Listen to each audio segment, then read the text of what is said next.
আল্লাহর নবী দো জাহানের নবী মাররান নবিয়্যু সাল্লাল্লাহু আলাইহি ওয়াসাল্লাম আলা বিকবরাইনি ইউআযাবান। নবীজি একদিন দুইটা কবরের পাশ দিয়া যায়, রহমাতে আলম নবী তাকায় দেখে কবর দুইটার মধ্যে আযাব হইতেছে। আযাব কি হইতেছে? আযাব চলতেছে, দুইটা কবরের পাশ দিয়া নবীজি যাচ্ছে। নবীজি ডাক দিয়া বলে, সাহাবীরা, এ সাহাবীরা, তোমরা জানো নি আমি মুহাম্মদ যা দেখি তোমরা তা দেখো না। এই যে দুইটা কবর দেখা যায়, দোনোটা কবরের মধ্যে আযাব হইতেছে, জাহান্নামের আগুন জ্বলতেছে। সাহাবায়ে কেরাম বললেন, ইয়া রাসূলুল্লাহ, ইয়া হাবিবাল্লাহ, কেন গো?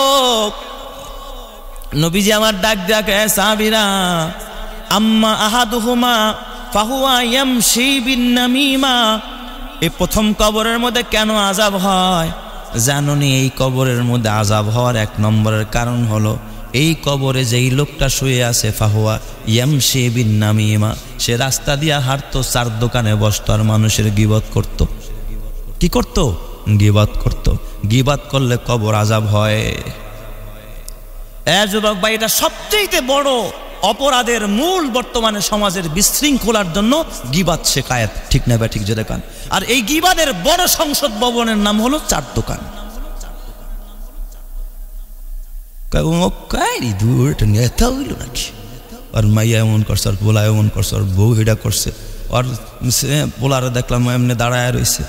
তুই আর দোষ করছ, আর তুই কেমনে চলস? তুই দি বড় খবিস। ও সিগারেট খায় আর আরেকটার বদনাম করে, চার দোকানে বসে। আসে না নাই? গীবত করলেন মানে তার ক্ষতি করলেন না ভাই, গীবত করলেন মানে তার উপকার করলেন। আমি তো খালি কই যে আমার গীবত কেন মানুষ বেশি বেশি করে না? কারণ যে আমার গীবত করলো সে আমার কি করলো? উপকার করলো। কারণ আমার দোষ যদি কেউ চর্চা করে তার লাভ কি হবে জানেন? আমার আমল নামায় যত গুনাহ আছে সে নিয়ে যাবে, আর যে গীবত করলো তার নেকি সব আমার দিয়ে দিল। নিজের পায়ে নিজে কুড়াল মারল। এই জন্য বলি, বাবা পারলে বাবার গীবত করবা, তাহলে লাভ বাবার হবে, তোমার নেকি সব বাবা পেয়ে যাবে। মার গীবত করবা, মা বাপরে কইবা তুমি আমার গীবত করবা। ছেলের গীবত মা বাপ করলে মা বাবার নেকি ছেলে পাবে। শত্রুর গীবত করেন না জীবনও। আপনি শত্রুর গীবত করলেন, মনে করছেন তার ক্ষতি করছেন। কসম আল্লাহর, শত্রুর গীবত করলেন মানে কোনো ক্ষতি করতে পারেন নাই, উল্টা আপনার নেকি সব শত্রুরে দিয়া দিয়েছেন। তাহলে গীবত করলেন মানে তার ক্ষতি করলেন না উপকার করলেন? কথা কয় না। উপকার করছে না? উপকার করছে। কারো গীবত করছেন মানে তার উপকার করছে, কিন্তু যে গীবত করছে তার কি হয়ে গেছে? ক্ষতি হয়ে গেছে। তার নেকি সব শেষ, নেকি সব বরবাদ হয়ে গেছে। এই জন্য বাবা গীবত করা যাবে না। ফাহুয়া ইয়ামশি বিন নামিমা, এ গীবত করত, এই জন্য তার কবরে আযাব। তাহলে কবরে যেই কারণে আযাব হয় তার এক নম্বরের কারণ হলো গীবত করা। যে গীবত করলেন তার কবরে আযাব হবে। বাবা সাবধান হয়ে যাও, সাবধান হয়ে যাও। গীবত করা যাবে না, শিকায়েত করা যাবে না। দুই নম্বর কবর নবীজি কয়, এই কবরে কেন আযাব হয় জানোনি? কয় ওয়াহুয়ালা ওয়া আম্মাল আখার ওয়াহুয়ালা ইয়াস্তানজিহু আনিল বাউল। আর এই লোকটার কবরে কেন আযাব হয় জানো? ও কখনো প্রস্রাব থেকে নিজেকে সেভ করতো না। পেশাব করতে কইরা জারাদা উঠে যাইতো, গা কাপড়ে প্রস্রাব লাগাইতো, শরীরে প্রস্রাব লাগাইতো। এমন যুবক সমাজে আছে না নাই? শরীর না পাক, বলেন তো নামাজ সহি হওয়ার জন্য শরীর পাক পূর্ব শর্ত, কাপড় পাক। কারো কাপড় যদি না পাক থাকে, শরীর যদি না পাক থাকে, নামাজ হবে নি। কয় মাঝে মাঝে আমরা দুই একটা যুবক ভাই নামাজ যায়, কয় হুজুর শরীর ভালো না, শরীর খারাপ হয়েছে। কে তুই মহিলা নি, তার শরীর খারাপ হয়? আছে না নাই? পুরুষ মানুষ তাবলীগের সাথীরা দাওয়াত দিতে গেছে, ভাই আসেন আল্লাহর ঘরে আসেন, নামাজটা নামাজের তাই নামাজ। কয় না হুজুর শরীর ভালো না। কে তোর শরীর খারাপ কি হয়েছে তোর? ক এমন কপাল পরা যুবক আছে। তার মানে ওই যে ডিলা কুলুপ নেয় না তো, জামায়ও প্রস্রাব লাগছে, পায়জামা লাগছে, একেবারে রানে ঠানে সব প্রস্রাব লাগিয়ে রয়েছে। নামাজ পড়বো কেমনি? শরীর ভালো নজর, কালকে থেকে নামাজ পড়ুননি। মোবাইল দিয়ে একটা আধা কেজি ওজনের পকেটে নিয়ে করস, দুটা টিস্যু নিয়ে করতে পারস না? আধা কেজি ওজনের মোবাইল পকেটে ঢুকে না, ঠেল্লা ঠেল্লা ঢুকায়, আছে না নাই? অথচ এই যে 100 গ্রাম, আরে নিয়ে 1 গ্রাম ওজন হয় না একটা টিস্যু। একটা টিস্যু কি 1 গ্রাম ওজন হইব? এই একটা টিস্যু পকেটে রাখতে পারে না। গরু তো প্রস্রাব করে, তুইও প্রস্রাব করস, তো গরুর মধ্যে তোর মধ্যে পার্থক্য কোথায়? কয় হুজুর এত শক্ত করে কোন কেন আমাদেরকে?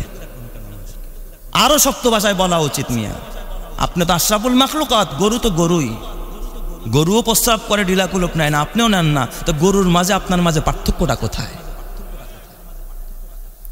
কুকুরও প্রস্রাব করে দাঁড়ায়, আপনিও প্রস্রাব করেন দাঁড়ায়া, তো কুকুরের মাঝে আর আপনার মাঝে পার্থক্যটা কোথায় আমাকে বলেন।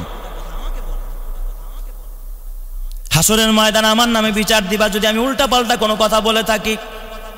নবীজি ডাক দিয়া বলে, সাহাবীরা, ও আম্মাল আখাত ওয়া হুয়া লা ইস্তানজিহু আনিল বাউল, সে শরীরে পাক রাখতো না, প্রস্রাব দিয়া কাপড় নাপাক করে ফেলতো, জীবনও কোনোদিন ঢিলা ব্যবহার করে না, পানি ইউজ করে না, আছে না নাই? এই জন্য আমার মাকে ডাক দিয়া বলবো, মা, মা গো, ও মা, দেহ পাক করে তারপরে রান্না করবা, কাপড়টা পাক বানায় রান্না করবা, না পাক দেহ নিয়ে রান্না করবা।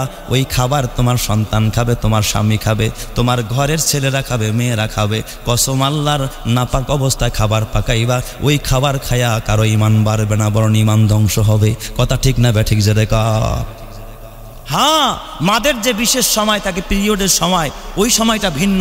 ওই অবস্থায়ও যদি কোনো মা পবিত্র অবস্থায়, ওই অবস্থাটাও আল্লাহই তো তাকে এই অবস্থাটা দিয়েছে, তখনও যদি রান্না করে জিকিরে ফিকিরে, আল্লাহ তাআলা নূর চমকায়া দিবে। জোরে কোন সুবহানাল্লাহ। খবরদার এ যুবক ভাই, তাহলে 1 নম্বরে গীবাত করা যাবে না, 2 নম্বরে কখনো শরীরকে নাপাক রাখা যাবে না। এটা যুবকদের জন্য সবক।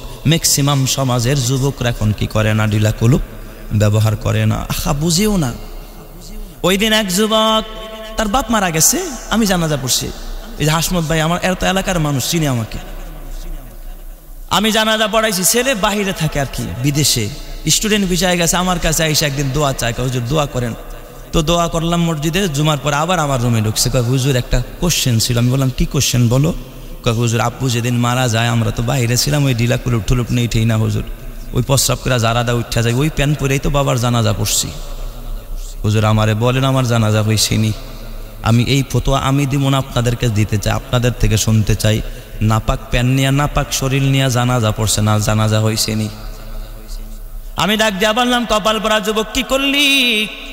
বাবারে পর্যন্ত অন্তিম সজ্জায় বাবারে কবরে রাখলি, এটা পাক পবিত্র অবস্থায় রাখতে পারলি না, নাপাক অবস্থায় বাবার জানাজা পড়লি। কয় হুজুর এখন কবরে গিয়া জানাজা পড়লই বনি। আমি বললাম তোর জীবন ধ্বংস। কি শিক্ষায় শিক্ষিত হলি? শরীরটা পাক বানাইতে পারলি না, কাপড়টা পাক বানাইতে পারলি না, নাপাক অবস্থায় যদি আজরাইল তোর কাছে আসার, নাপাক অবস্থায় যদি তুই কবরে ঘুমাস, একটাও পিটা মাটিতে পড়বে না, সব দেহের মধ্যে পড়বে। এই জন্য পাক পবিত্র অবস্থায় যদি আজরাইল তোর রূহটা কবজ করে, তুই পাক পবিত্র। আল্লাহ বলবে, আমার বান্দারে কোনো প্রশ্ন করিস না, আমার বান্দা বড় কষ্ট করে শরীরটা পাক রাখছে, কাপড়টা পাক রাখছে। আমি আল্লাহ পাক, আমার বান্দাও পাক, বান্দার কাপড়টাও পাক। আমি কেমনে তার আগুন দিয়া, জাহান্নাম দিয়া নাপাক বানাবো? আমার বান্দার আমি মাফ করে দিলাম, জান্নাতের দুয়ারটা খুইলা দে, আমি জান্নাতের সাথে যোগাযোগ ব্যবস্থা চালু করে দিলাম। চিৎকার মেরে কন্যা আল্লাহু আকবার।